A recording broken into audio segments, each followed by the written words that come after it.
Make-Ahead breakfasts will save you time and money. They are great for back to school time or really any time of the year. Today I've got 7 Make-Ahead breakfasts for you. Hey there, I'm Brittany from BrittanyFlammer.com with videos about budgeting and money-saving tips for you and your family. Today I'm going to show you how to make these 7 breakfasts, but in the description box down below there is a link to a free printable to give you a printable of all the recipes. My favorite breakfast is breakfast burritos because they're so filling, but over the years I have had lots of trial and error and have learned some tips to keep them from going soggy.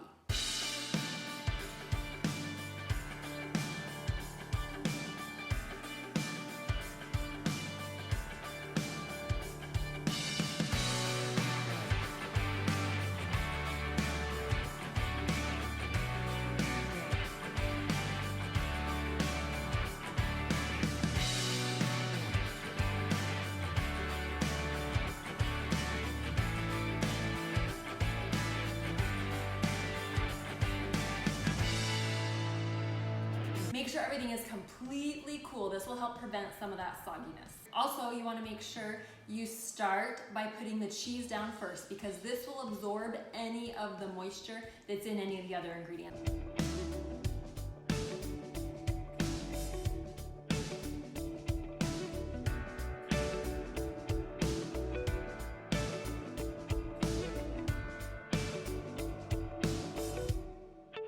If you don't want to individually wrap each one in tin foil, you can flash freeze them where you put them in the freezer for a while, maybe an hour or so till they're frozen, and then you put them in a Ziploc bag individually. That works too.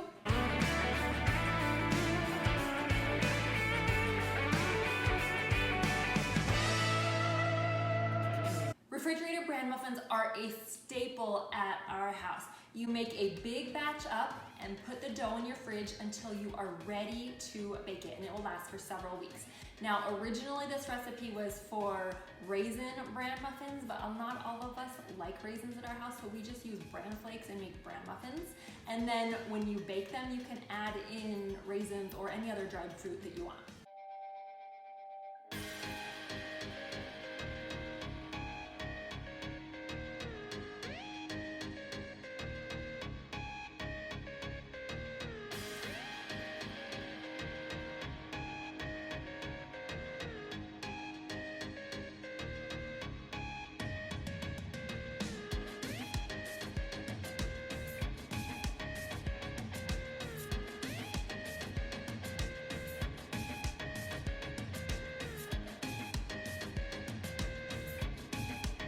Now the dough will last for several weeks, but we always go through it within a week or 2 with our kids, and it makes around 4 dozen muffins. Speaking of muffins, you can freeze any muffins, homemade or store-bought. Say you bought the bulk ones at Sam's or Costco, and you have a few extra, which are always the banana ones. The chocolate and blueberry are never left over, but that's okay.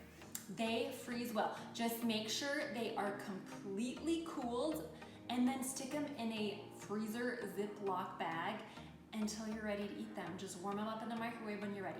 Here are a few of my favorite baking supplies. I love these silicone muffin liners. They're reusable. I've had these for several years. We lost a few in our move, and then my youngest might have melted a few, so I need to buy some more, but I love these. I love using cookie scoops for a lot of things more than cookies. I bought this set of 3 from OXO or OXO, I don't know how you pronounce it. They are more expensive, but mine have lasted over 10 years and they're still in great shape. The largest one is perfect for muffins. I like to use it for muffins.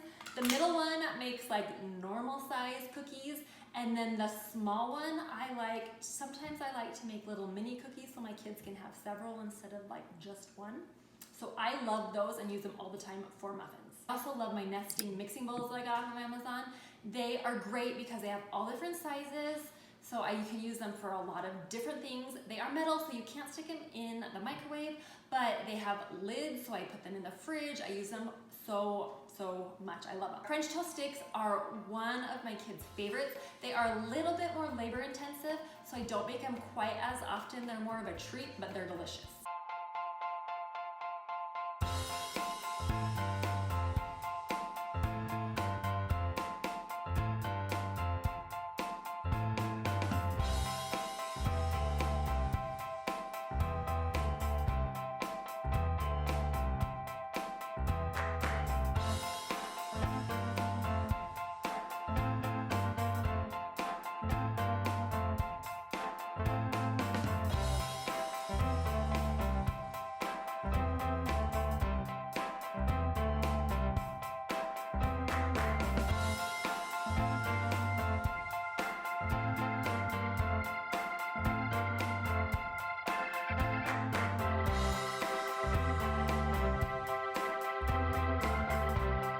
French toast sticks or more like regular French toast sticks, if you want to try the crunchy ones, they got a little extra crunch and sugar to them, then you can use some dry sugar cereal and Coke.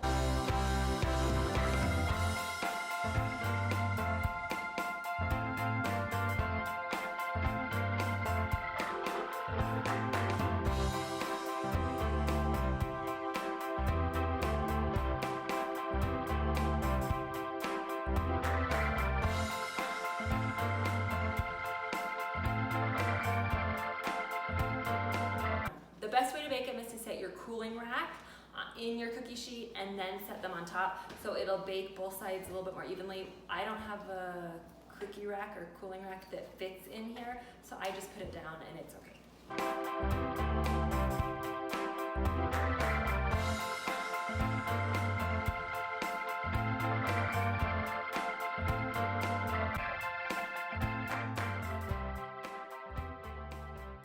Also, loaves of sweet bread, homemade or store-bought, these are great to freeze. I like to do pumpkin or zucchini or banana bread. Those are the ones that we do the most, but really any sweet bread will work. Just bake it like normal, make sure it is completely cooled. Then I like to slice them before I freeze them. So I slice them up, stick them in a freezer bag, and put them in the freezer. Now, I like to slice them because if you just want to pull out one slice, you can pull out one slice and keep the rest frozen. Or if you're like us, we have a large enough family that one loaf is a good snack for our whole family. We usually go through a whole loaf, but they're already sliced so my kids can pull them out and eat them. I don't have to do it, and I don't have to dirty another dish. So I like pre-slicing them. Pancakes or waffles are also great to make ahead and freeze.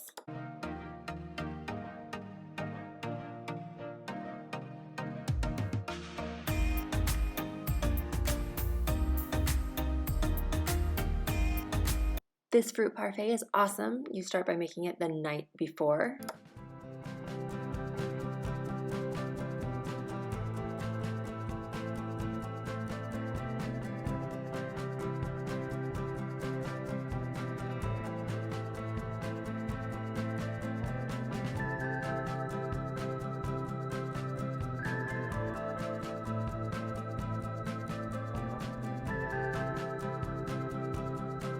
Grab the printable for all these recipes in the description box down below. If you would like some $5 or less meal ideas, check out my video right up there. Otherwise, thanks so much for watching. See you in the next video.